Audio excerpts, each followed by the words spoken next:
Praise the lord. ఈరోజు మీకోసం జీవం గల దేవుని మాట. మత్తయి సువార్త 5వ అధ్యాయము 8వ వచనము. హృదయ శుద్ధి గలవారు ధన్యులు, వారు దేవుణ్ణి చూచెదరు.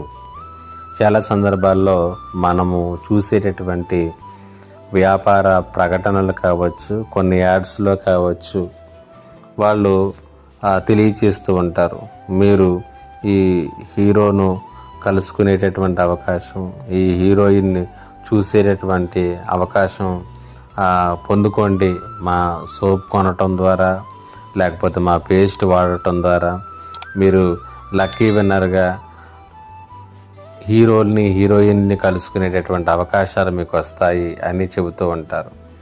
అలాగున కలుసుకున్నటువంటి వ్యక్తులు చాలా గర్వంగా చెప్పుకుంటూ ఉంటారు, మేము ఫలానా వారిని కలుసుకున్నాము అని. అయితే అంతకంటే గొప్ప సంగతి ఏంటో తెలుసా?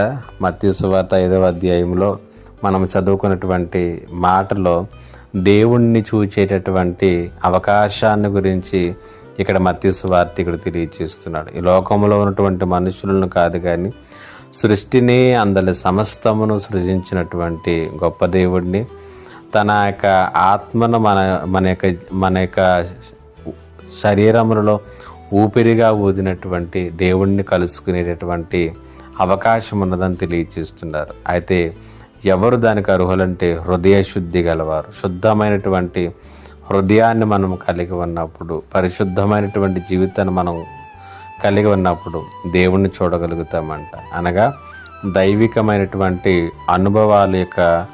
అనుభవాలు మన జీవితంలోనికి వస్తాయి. కాబట్టి దేవుణ్ణి చూచేటటువంటి అవకాశం ఉంది హృదయ శుద్ధి. కాబట్టి మన హృదయాలను శుద్ధి చేసుకుందాం, పరిశుద్ధపరచుకుందాం.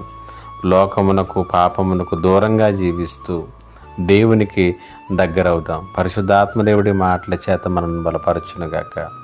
ఆమేన్. ప్రార్థన. మా దేవ, నీకు వందనాలు. నిన్ను చూచేటటువంటి అవకాశం ఒకటి మాకు ఇచ్చినారు, నీకు వందనాలు. ఆ రీతిగా శుద్ధమైనటువంటి హృదయాలను మేము కలిగి జీవించడానికి నీ సహాయము, శక్తిని మాకు అనుగ్రహించమని యేసు నామములో అడిగి వేడుకొనుచున్నాను తండ్రి. ఆమేన్.